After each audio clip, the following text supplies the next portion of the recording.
வணக்கம் நேர்களே. இன்றைய வாஸ்து பகுதியில் நாங்கள் ஒரு 2 கோடி ரூபாய் செலவு பண்ணி ஒரு வீடை கட்டிட்டோம். ஆனால் அந்த ரோட்லேருந்து லாஸ்ட் பங்களா எங்களுக்கு நல்ல பங்களா வாங்கணும். அந்த வீடு வாங்கும்போது நாங்கள் சுகமான வாழ்க்கையை வாங்கணும். ஆனால் வந்த உடனே சில நாள்லேயே எங்கள் அப்பாவுக்கு உடம்பு கெடுறது ஆரம்பிச்சிடுச்சு. அது என்னென்னா பார்சவாயுவாக வந்துடுச்சு. நேர்களே, பார்சவாயுன்னு சொல்லலாம், பேராலிட்டிக் அட்டாக்னு சொல்லலாம். இந்த மாதிரி உங்கள் வீட்டில் மாத்திரம் ஏன் வந்தது? இந்த மாதிரி லெட்டர் நோயே வரக்கூடாது. மனிதனாக பிறந்தால் சில நோய் வந்துன்னா தான் தீரும். எல்லாருக்கும் கொஞ்சம் கொஞ்சம் ஆனால் பெருசாக வரக்கூடாது. இவ்வளோ செலவு பண்ணி வீடு கட்டி அதில் ஏன் நமக்கு நோய் வந்தது அது காட்டும். இதுக்கு காரணம் என்ன இருக்குன்னா, ஃபஸ்ட்டு சொல்ல பாருங்கள், வாயு திசை வளரக்கூடாது.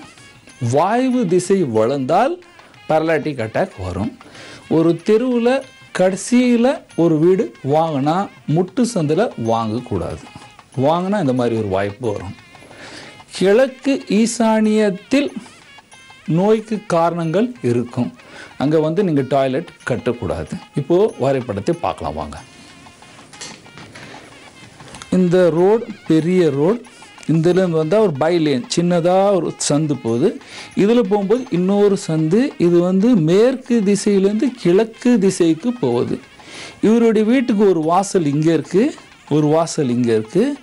இது உள்ள பேசேஜ் ப்ராப்பர்ட்டி பெருசாக வாங்கியிருக்காங்க. வாயு திசை வளர்ந்தால் நைருத்தி திசை கட்டாகும். பேசேஜில் உள்ளே போகிறாங்க. இங்கே ஒரு டாய்லெட் இருக்குது. ஆனால் வாசல் வடக்கில் நல்லா மத்திய வாசல், இன்னொரு வாசல், 2 வாசல். அக்னேய சமையலறை. ஆனால் சமையலறையில் ஒரு தப்பு பண்ணியிருக்காங்க பாருங்கள். அக்னேய சமையலறை பண்ணி இங்கே வாஷிங் மிஷின் தண்ணி கனெக்ஷன் போட்டு வாஷிங் மிஷின் போட்டு வச்சுருக்காங்க. இங்கே ஒரு பெட்ரூம், நல்ல வாசல். இதில் ஒன்றுமே தப்பு கிடையாது. இந்த ரூமில் படுத்தவருக்கு தான் நோய் வந்தது. இந்த ரூமில் என்ன தப்பு பாருங்கள், நைருத்தி பாகத்தில் அங்கே டாய்லெட் போட்டிருக்காங்க. இந்த ரூமில் ஈசானியத்தில் டாய்லெட். இவங்க 2 பேருக்கும் நோய் இருக்குது. ஆனால் இவருக்கு தான் பேரலைட்டிக் அட்டாக் வந்தது. இவர் தான் இந்த பூமிக்கு அதிபதி. ஒரு பூமிக்கு அதிபதி ஒரு ரூமில் படுக்கும்போது நைருத்தி பாகமும் ஈசானிய பாகமும் கெட்டு விட்டால் அந்த வீட்டில் நோய் இருக்கும். இந்த வீட்டில் இந்த நைருத்தி பாகத்தில் டாய்லெட் இருக்குது. இதை ரொம்ப சாதாரணமாக ஈஸியாக முடிக்கலாம் பாருங்கள். இங்கே இருக்கிற இந்த டாய்லெட்டு கமோடை எடுத்துகிட்டு இந்த பள்ளத்தை மூடிடுங்க. இந்த கமோடை இந்த அக்னேயத்தில் மாற்றி விடுங்க. பைப்லைன் அங்கே இருந்தால் இங்கே மாற்றி விடுங்க. இல்லைன்னா இந்த இருக்கிற டாய்லெட்டை இந்த ரூமில் சேர்த்துடுங்க. இந்த டாய்லெட்டை மூடிடுங்க. இது 2 பேருக்கும் காமனாக போடுங்க. இந்த இடத்துல நீங்கள் உங்கள் அலமாரி சேஃப் எல்லாம் வச்சுட்டு இன்னொரு டாய்லெட்டு இங்கேயும் கட்டலாம். கட்டிட்டு பைப் கொடுத்தாங்கன்னா நோய் குறையும். ஆனால் நோய் வந்துடுச்சு. நோய் வர்றதுக்கு காரணம் அவருடைய ஜாதகத்தில் 6ல் சனி செவ்வாய் இருந்தால், அந்த தசை நடந்தால் அந்த மனிதனுக்கு அந்த மாதிரி நோய் வரும். 12ல் பாபகரமாக இருந்து 6ல் இருக்கிற தசை நடந்தால், 6ஆம் தசை நடந்தாலும் அவருக்கு நோய் வரும். சந்திரன் கெட்டு போனால், அதிகமாக வைப்ரேஷன் இருந்ததுன்னா அவங்களுக்கும் பேராலிட்டிக் அட்டாக் வரும். ஆனால் பூமியை பார்த்து வாங்கும் பொழுது வாயு திசை வளர்ற பூமியை வாங்கக்கூடாது. இப்போது வாங்கிட்டோம், என்ன செய்கிறது? இந்த வாசலை இந்த இடத்தில் மாற்றி அமைங்க. இந்த பூமியை விட்டுடுங்க, இங்கே ஒரு வாசலை அமைங்க. அப்போது இது சரியாக ஆகிவிடும். இப்போது இந்த மாதிரி மாற்றி அமைச்சிட்டு இந்த டாய்லெட்டை நீக்கிட்டா இந்த வீட்டில் இருக்கிறவருக்கு நோய் நாளுக்கு நாள் குறையும்.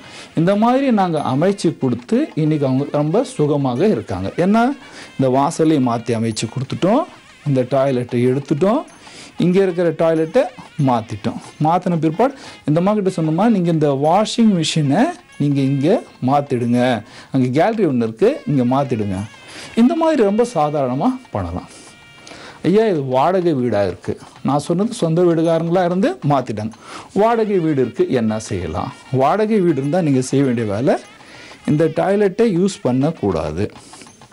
டாய்லெட்டை யூஸ் பண்ணால் நோய் இருக்கும், பணம் வராது. பணம் வந்தால் கம்மியாக ஆகிறது வாய்ப்பு அதிகமாக இருக்கும். 2வது, இந்த இருக்கிற டாய்லெட்டை யூஸ் பண்ணலாம். இதை மூடி விடுங்க. இது மூடிட்டு அந்த இடத்துல ஒரு கார்ட்டூன் மாதிரி ஏதாவது கட்டையை போட்டு மூடிடுங்க. இதை யூஸ் பண்ணுங்கள். இதை யூஸ் பண்ணாதீங்க. இங்கே வாஷிங் மிஷின் வைக்காதீங்க. இது பண்ணாவே இந்த பூமி உங்களுக்கு நல்லது செய்யும். ஆனால் இது வளர்ந்துருந்தா என்ன செய்யணும்னா இங்கே ஒரு ஸ்க்ரீனை போட்டு விட்டுடுங்க. இங்கே ஒரு ஸ்க்ரீனை போட்டு விட்டிங்கன்னா இந்த பூமி கட்டாகும். இந்த பூமி கட்டாகிற வாய்ப்பு அதிகமாக இருக்கும். இந்த மேற்கு திசையிலேருந்து உள்ளே நுழையிற இடத்தில் இங்கே ஒரு கண்ணாடி போட்டு விட்டுடுங்க. அப்போது ஈசானியம் வளரும். ஈசானியம் வளர்ந்தால் இந்த மேற்கு திசையின் நோய் குறையும். அதே போல் வடக்கு திசையில் ஒரு கண்ணாடி போடுங்க.